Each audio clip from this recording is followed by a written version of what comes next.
Hello. Welcome back to the Space Gulag. Today we're going to find out what would have happened had Mace Windu killed Dooku on Genosis. Before we begin, special thanks to our patrons, voice actors, everyone else part of my team. If you want to get some Pride of the Empire or the Broken One merch, it is available until the end of Season 1. Otherwise, I have some awesome PPSW merch. Now, our story begins on Genosis. The arena was full of spectators, and inside of the arena itself, there were 2 Jedi and a senator from Naboo. They were surrounded by droidicas, and Dooku was standing above them on a balcony over the arena. He stopped the battle droids in an attempt to allow the Jedi room to surrender, but they didn't. Dooku prepared to give the order when the sound of a lightsaber ignited into his stomach. Dooku didn't even have time to react, and he looked down to see the amethyst blade emitting from him. Dooku knew it could only be one individual, and that one individual was his former best friend, his former ally in the Jedi Order, Mace Windu. Ever since their mission to Raxus, their friendship had issues, and obviously, they hadn't talked since Qui-Gon's death. But there was no room for conversation. Windu ripped his lightsaber out and looked over at the Jedi killer himself and said that this party was over. Jango Fett dropped his helmet and picked up his son, igniting his jetpack and flying up the side of the arena. Simultaneously, lightsabers across the entire arena began to ignite. The Jedi had arrived, and they were here to stop the Separatists from killing their friends. From behind Windu, the sound of super battle droids marching could be heard.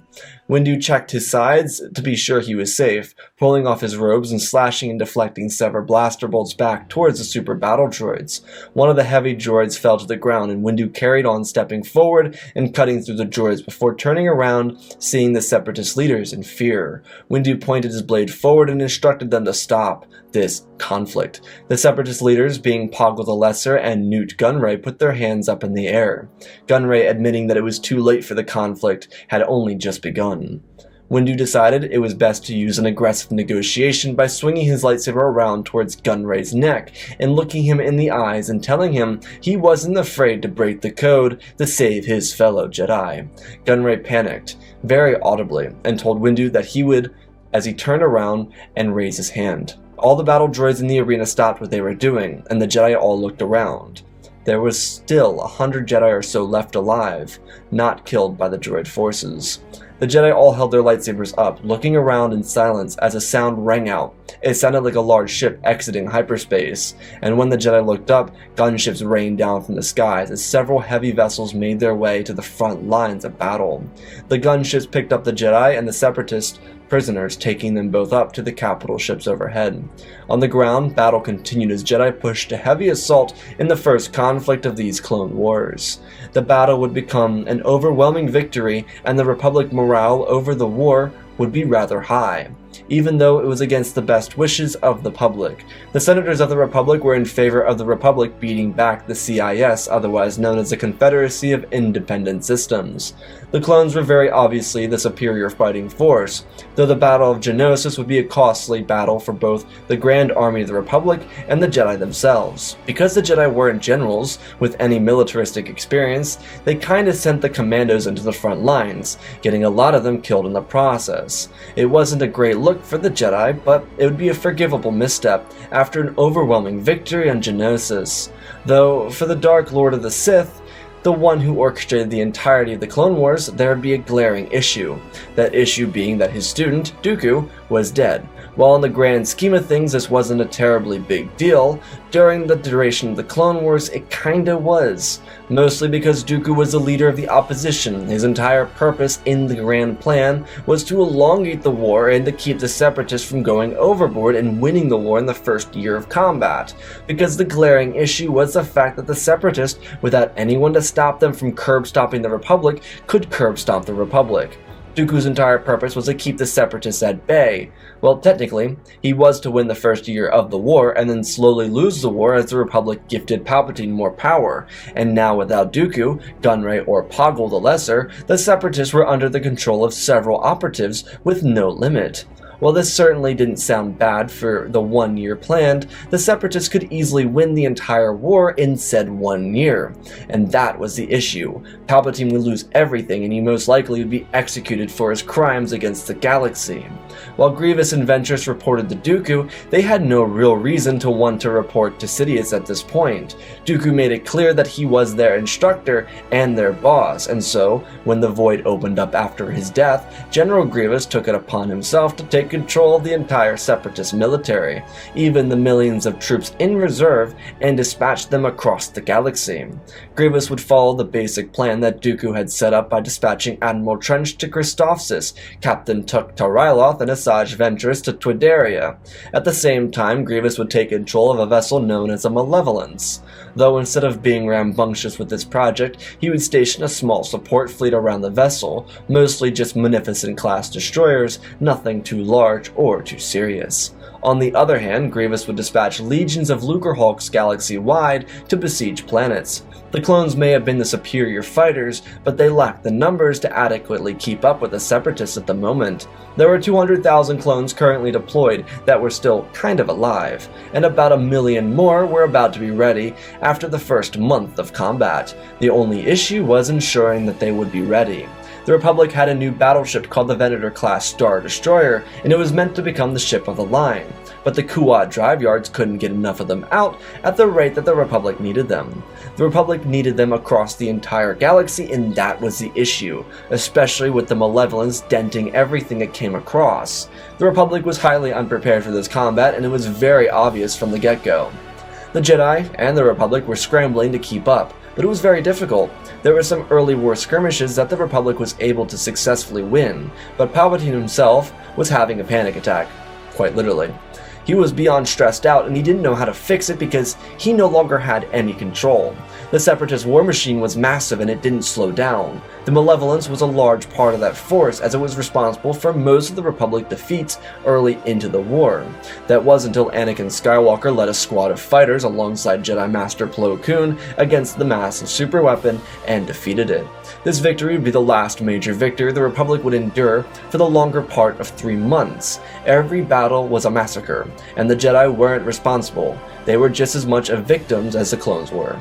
They fought on the front lines till the very bitter end, being surrounded and shot down by the droid forces. Ryloth, on the other hand, under the control of Wat Tambor and Captain Tuk, starved the people near to death.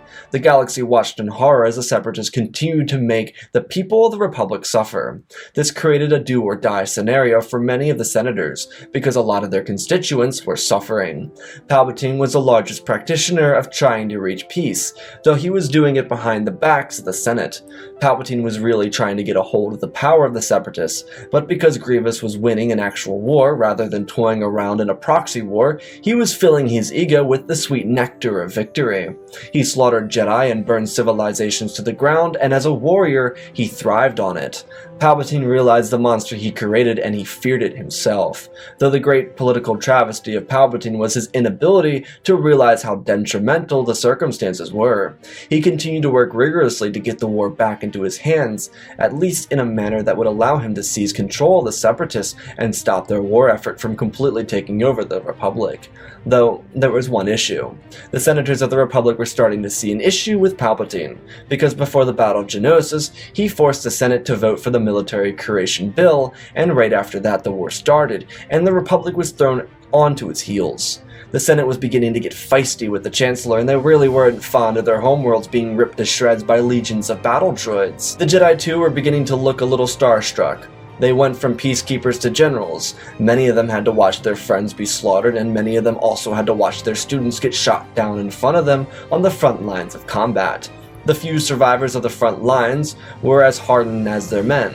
A few notable frontline survivors were Obi-Wan Kenobi, Anakin Skywalker, Ki-Adi-Mundi, and Plo Koon. They each hosted the most elite legions in the clone army. They, at the very least, held contentious battle. Skywalker would have the distinct trouble of running into General Grievous, though it would be entirely accidental. It would be on the Battle of Cato-Nemoti in the first year of combat. The Republic was focusing on holding on to the core, and Cato-Nemoti was one of the only worlds based in the core that belonged to the Separatists. While planets all across the Mid and Outer Rim were being besieged, the core was still a stronghold for the Republic. The planet itself had floating cities and the Separatists were dug in.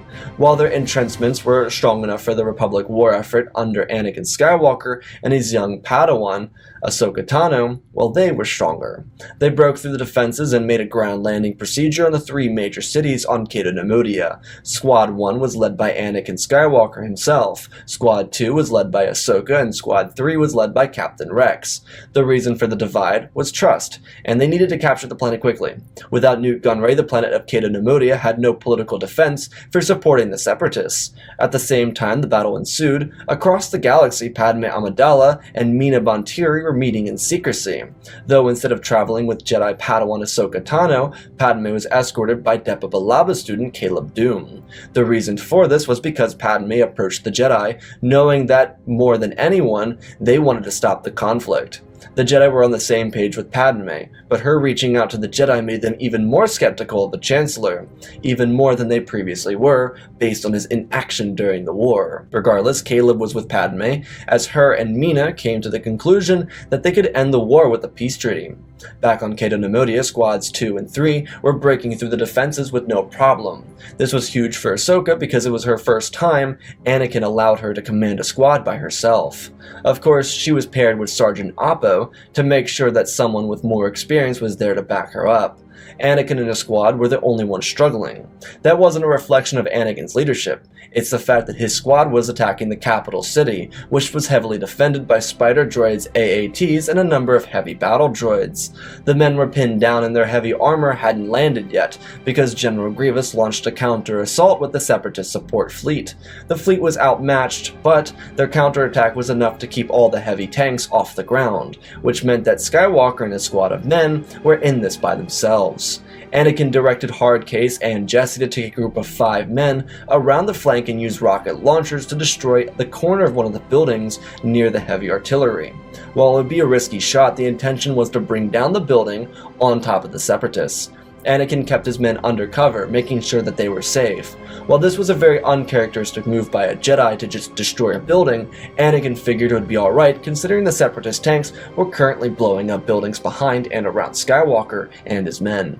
Grievous was currently barricaded up in the official governmental building of the city. He was hoping the counterattack would buy him time to escape, but Anakin was persistent. The tactical droid with General Grievous assured him that they had a 98.76% chance of winning successfully, and the odds of them losing were terribly small. Grievous didn't care for the odds, he cared for the victory, and that currently he wasn't winning at that victory in this stalemate. Anakin called out to the squads 2 and 3, but their comms were jammed, meaning he couldn't get into contact with any reinforcements. The Separatists weren't able to lay any damage on the clones, and well, the clones were working through their strategy. Within 20 minutes, a tower nearby the Separatist lines would collapse onto the heavy artillery of the droid forces. Skywalker would see this and lead his men on a heavy assault. They would duck in and out of city blocks, laying down heavy fire. Jesse and Hardcase radioed in, informing Skywalker that Grievous was here and he wasn't happy. Anakin made a point to make sure his men stayed away from Grievous, but if he made any attempt to flee, then they had permission to engage him. Skywalker made his way through the droid lines with a heavy push that finally resulted in him encountering the droid general. When he got there, the group of clones, hidden away, showed themselves by shooting down Grievous's Magna Guards. Anakin stepped forward, igniting his weapon, as he told his men to take control of the control room inside of the structure and await his command. They obeyed all his orders and they ran forward. Anakin steadied himself around as Grievous ignited his 2 lightsabers. The best of each side faced off in combat for the first time, right here and right now. Skywalker was ready to defeat Grievous and push the Separatists to a breaking point, but if Grievous won, the best general for the Republic would be gone and so would their momentum on Cato Nemodia. Skywalker slashed forward and Grievous reciprocated it. Their duel was flashy, both of them used offensive styles of combat and they both relied on the other faltering. Anakin truthfully was at a disadvantage here. Grievous's cybernetics allowed him to download a Jedi's moveset and use it against them. If Grievous got a hold of Anakin's moveset, then the chances are that Skywalker would be doomed. Anakin's main strength as a duelist was his usage of power. He was a very physical duelist, and that physicality came in dominance of the opponent. Skywalker couldn't do that with Grievous because Grievous wasn't a man. He was a machine that wouldn't break to physical brute strength. The two generals beat down on each other until Grievous whipped out his other two lightsabers, creating a massive discrepancy for Skywalker. Anakin's master was the master of defense, so Anakin leapt backwards to a ledge of the broken building's debris and used the Force to reach out and crush Grievous's lungs, which actually worked really well. The structure of Grievous's ribs cracked in onto his lungs, creating a very painful shock to the general. Grievous leapt forward with rage and anger as Anakin moved to the side, swinging swiftly and cutting through Grievous's arms. Anakin wasn't finished as he moved around and swung his blade behind his back flawlessly and drove it forward into Grievous's stomach, and then dragging up across his body. Anakin smiled, and then Jesse called out to him, requesting he come up. Anakin ran up and asked what it was. Tup turned on the communication device and told Anakin that a message from the Chancellor's office was found here for General Grievous. Anakin asked them to play it. It was Palpatine. He started talking, trying to get in contact with Grievous. Palpatine was asking that Grievous avoid contact with Skywalker, because Skywalker was a part of the plan. Dooku would have wanted Grievous to listen. The war was going in the wrong direction, and if Grievous wanted longevity, he would listen to Palpatine. The transmission ended, and Anakin sighed. He told Tup to get in contact with the Jedi Temple, explaining they needed to send that message to the Jedi Temple so they could handle it while he picked up the pieces here on Cato Neimoidia. The truth is, Palpatine had been trying to get a hold of Grievous, using manipulation tactics to try and draw him back in under his control, but that ended up not really working, and now it was going to cost him. Skywalker got in contact with Master Yoda. Currently, he was the only council member on Coruscant, and he took the information he received with great patience, and he would trust the Force to guide him. Yoda knew that the public already had a disdain for Palpatine, and the Senate was trying to oust him from power, but he couldn't just go in and kill the Chancellor, so he called upon Padme Amidala, who had just returned from Onderon with Caleb Dume. Yoda would visit Padme's office, where she was surrounded by a collection of senators, Organa from Alderaan and Mothma from Changelia, which were the notable faces present. Yoda informed them of what Skywalker revealed at the Battle of Cato Neimoidia, also informing them that while this information was received, General Grievous was defeated at the battle. Padme informed Yoda that a peace treaty was in the works, and with the evidence, it could be dealt with by the Senate. Though because Palpatine seemed to be the Sith Lord, judging by the attire and the message and how he talked about the war, Padme informed Yoda that they would handle all of this, but they needed the Jedi to be present so that they could capture Palpatine if he tried to do anything rambunctious. Yoda agreed, and so he departed the Senate office and called upon the other Jedi Masters nearby to return, one of them being Anakin Skywalker, because he was so close being on Cato Neimoidia, though Yoda instructed Skywalker to leave Ahsoka on Cato Neimoidia for her own safety. Anakin understood. Within several hours, the Senate would have the peace treaty written, and everything would be prepared. Without Dooku, the Separatist Council was ready to act in favor of themselves, without Dooku and without sabotage. And without Dooku, there was nothing that Palpatine could do, because he knew nothing of the formulation of this peace treaty. Palpatine would be exposed in front of the entire galaxy, as Amidala and her friends reveal the message sent to Grievous, along with the information revealing the peace treaty, and its signatures passed over by Mina Bontiri and the rest of the Separatist government. Palpatine had no choices. He was impeached and immediately removed from power by the senators, and then his rage began to boil, but before he could do anything, the Jedi were present, and so he tried to make a glorious escape, which only resulted in his death at the hands of none other than the Chosen One himself. The path through Reconstruction would be jaded, and it would be difficult, but the truth is, it would result in the betterment of the galaxy. The Republic and the Confederacy would come to terms and agree on a peace treaty for the long-term survival of the galaxy. It would take time. The Clone War had a drastic effect on the galaxy, and with the massive amount of struggle that civilizations faced under the pressure from the CIS, many civilizations had acts of inhumanity against them, and for it, the Separatist leaders would be charged. These leaders were different than those who were a part of the government itself. The leaders that were punished were Wat Tambor, Poggle the Lesser, and Nute Gunray of the Separatist movement. The Jedi would return to the role as peacekeepers, and they would also return to Reconstruction and help the people of the galaxy come back. Anakin would be able to teach his student until she passed her trials as well. Anakin would have a happy life with the Jedi, but also with his wife, having 3 children. Across the galaxy, Maul would rot away on the junkyard planet he called home until his very late death. On the other hand, the Republic would take its time rebuilding. It would be rough, but it would be successful, and a galaxy revived in an era without the Sith. And that, ladies and gentlemen, is our story. Again, special thanks to Benjamin Wells, Jonathan, Pimp Daddy Bane, Darth, Cheesy, Apollo, Madman Stews, Anakin003, Lemon Knight, and Flynn Van Cease supporting the channel. If you want to see what if, let me know below. I read off comments, but I do crossovers. Check out the Twitch, community Discord, and Patreon. Support me in other ways. I don't know what's coming next, but it is. It's another video. Apologies for the echo. I kind of cleaned out my entire office, and so there's nothing to really stop the sound from traveling. So this will probably be changed in the next coming days. As you guys know, I'm moving. This is the weekend that I'm moving, so a little bit of change, but I do intend on having content up for you guys. That's what I've been writing in the last couple of days before I moved. Anyways, let's talk about our story real quick. Yeah, this was a different direction of the story, and truthfully, I thought it'd be kind of interesting, because I've kind of done similar stories to this before, where Dooku has died, and so I wanted to kind of play around with it. And I thought the story was interesting. I definitely think it was interesting, and I don't know how I really feel about it at the moment, because I just kind of recorded all 3 videos that are coming out this weekend, so, yeah. So I'm a little bit discombobulated at the moment, but I do believe that this particular story is interesting because it has a lot of interest in, like, thematic devices, I suppose. It focuses on the greater impact of the war, but it also has, like, this little individual moment with Anakin and Grievous, which I thought was interesting, and I wanted to include that. I know I got a lot of flack on a video a while back on what if Grievous killed Anakin. I do believe Grievous could kill Anakin very easily. I mean, he is General Grievous for a reason. But in this one, I thought it'd be a different approach to have Anakin kill Grievous, because I thought that'd be at least interesting to have that duel kind of transpire with Anakin being victorious on the other side. I believe in, like, say for example 100 on 100 matches, I think it would be kind of evenly matched. Honestly, I think it would be like 50-50 between Anakin and Grievous. You can disagree with me, but Grievous is a really incredible duelist, and there's only like one Jedi that's not Obi-Wan that really did a good job fighting him, and that's Kit Fisto, because Kit Fisto's form relies on movements that aren't like traditional Form 1 movements, you know.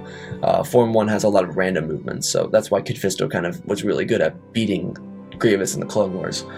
Regardless of that mini tangent, yeah, I thought the story would be, the story is kind of interesting, I guess. Like, I don't know, it's just like, I'm trying to adequately put the words together. I'm a little discombobulated at the moment, as you can tell. But the story, like, it kind of jumps from large scale to miniature scale, because I think the Separatists would really curb stomp the Republic early on, and I think that without Dooku, that Padme could genuinely come up with a peace treaty with Mina Bonteri, which was an arc during the Clone Wars that was sabotaged because Dooku was there. But I think the Separatists would genuinely curb stomp the Republic. And I didn't really go too much into that because, like, YouTube doesn't like when I, like, say things that are really vile.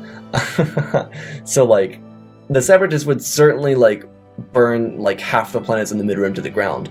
And that's something I would definitely certify as being a part of this, but I think the Republic would just get really lucky. In this instance, they got really fortunate that Palpatine was dumb enough to send a message to Grievous, but at the same time, the peace treaty still would have come in. I think overwhelmingly would have been supported by the Republic without Palpatine having the chance to actually veto it. So an alternate of an alternate, as it were, would simply be there's a peace treaty, and Palpatine kind of has to just go with it. Like, he has to kind of go with it and come up with a new plan. So, otherwise, I hope you all enjoyed this video. If you did, leave a like down below. Otherwise, I love you all, spread the love, and always remember, my friends, may the Force be with you.